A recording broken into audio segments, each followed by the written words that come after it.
Scoring a chart-topping album on the Billboard 200 and a top 10 hit on the Hot 100 is a huge deal for an artist. But what if you do one but not the other?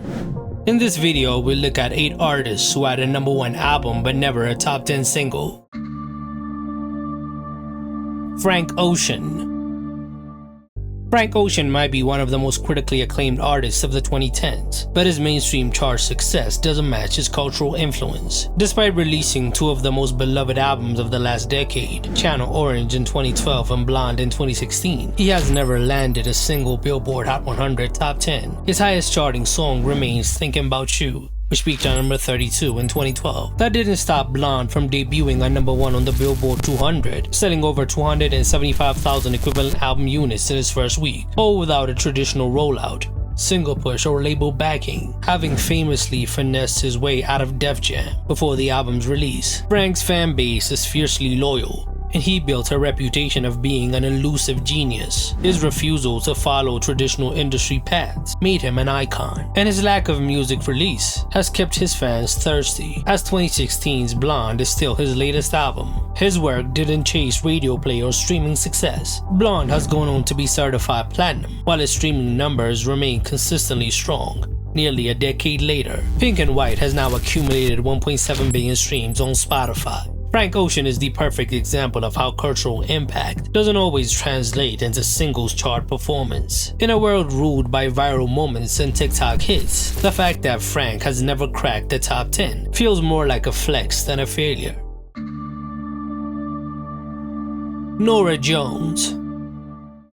Norah Jones exploded onto the music scene in 2002 with her debut album Come Away With Me, a jazz-pop hybrid that no one saw coming. But she has never had a top 10 hit on the Billboard Hot 100. The closest she got was Don't Know Why, which peaked on number 30. Her debut album debuted modestly, but had major legs, eventually reaching #1 on the Billboard 200 and selling over 11 million copies in the US alone. It went on to win 5 Grammys, including Album of the Year, and turned Norah into one of the best-selling artists of the 2000s. Her success continued with her second album, Feels Like Home, in 2004, which also debuted on #1 and sold over 1 million copies in its first week, an almost unheard of achievement for someone who wasn't a pop, hip-hop, or rock star. Over the years, she has accumulated 3 Billboard 200 #1 albums, with her latest coming back in 2007 with Not Too Late. But radio never fully embraced her sound, which was too mellow and jazzy for the top 40, as she only has 2 songs that ever charted on the Hot 100.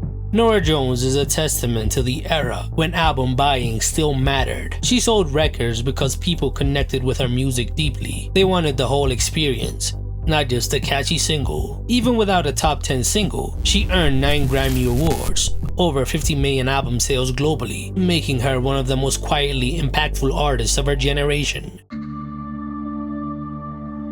Blackpink.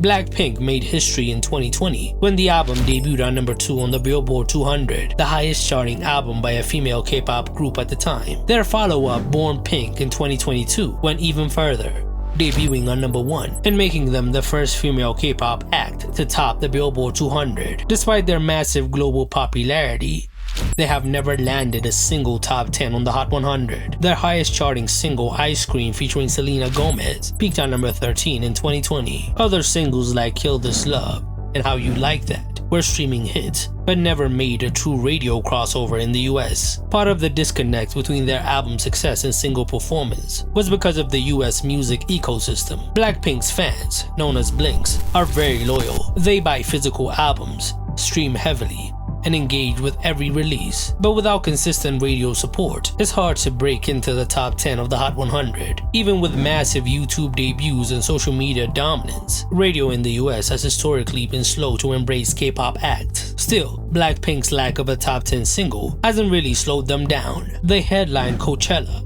collaborated with Lady Gaga and Dua Lipa, and racked up billions of views on YouTube. Nowadays, the members are pursuing their solo careers and are successful in multiple avenues.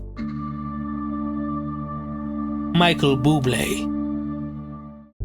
Michael Bublé has one of the most successful albums of the 21st century, with Christmas in 2011, which went to #1 on the Billboard 200 and usually returns to the top 10 every holiday season. It has sold over 4 million copies in the US and remains a streaming powerhouse every December. Bublé has also had multiple other #1 albums, including To Be Loved in 2013 and Crazy Love in 2009, proving that his success isn't limited to the holidays. But despite his massive album sales, he has never had a single enter the top 10 of the Hot 100. His highest charting song is Haven't Met You Yet, which peaked on number 24 in 2009. Other popular songs like Everything and It's a Beautiful Day were hits on adult contemporary radio, but never crossed over into top 40. That's partly because his sound appeals to boomers, which makes it timeless, but not popular enough to be a chart topper. Despite his relatively low profile, he has quietly built a music empire. He has won 4 Grammys and sold out arenas worldwide. He may never score a top 10 hit, but his albums are timeless classics.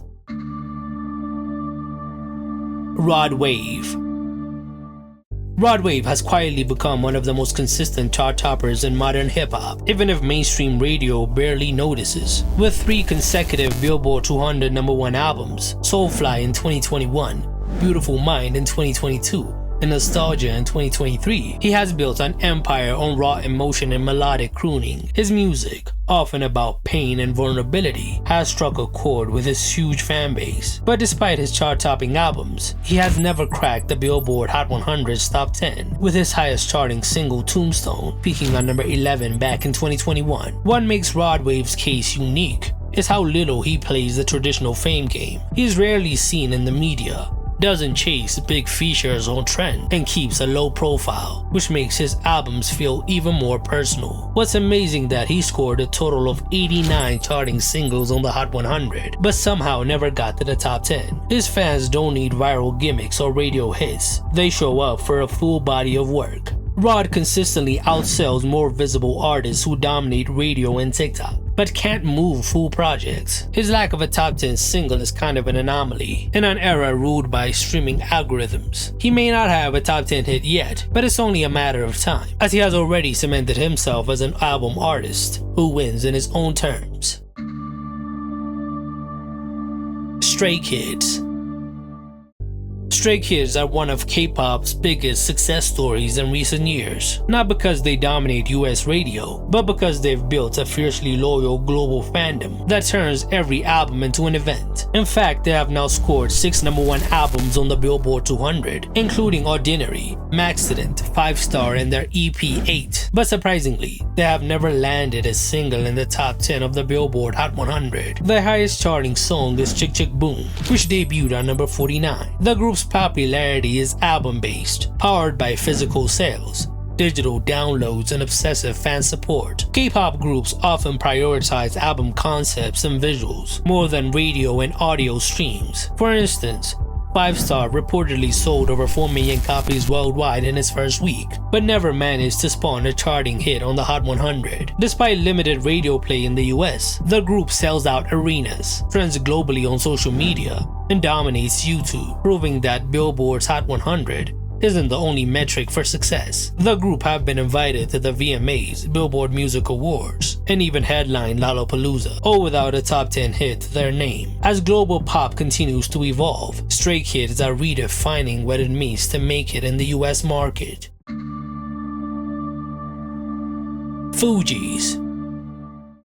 Fugees' 1996 masterpiece The Score is one of the most celebrated hip-hop albums of all time, and the unforgettable trio of Lauryn Hill, Wyclef Jean, and Pras. The Score debuted modestly, but quickly caught fire. It eventually climbed to #1 on the Billboard 200 and has since been certified 7 times platinum by the RIAA. But despite their huge influence, none of the Fugees singles ever cracked the top 10 of the Hot 100. Their biggest hit, Killing Me Softly, peaked on #2 on the Airplay chart, but due to limited commercial single availability in the US, a big factor for Hot 100 placement at the time, it wasn't eligible for the chart. Their single Radio or Not also became a global smash, but it never charted on the Hot 100. Fuji La was their highest charting single, peaking on number 29. Essentially, the Fugees were victims of industry technicalities. They dominated radio and MTV, but because of how the Hot 100 was calculated at the time, they didn't really impact the charts. This strange dynamic didn't affect their legacy. The Score remains one of the most defining albums ever. Plus, the individual members became legends.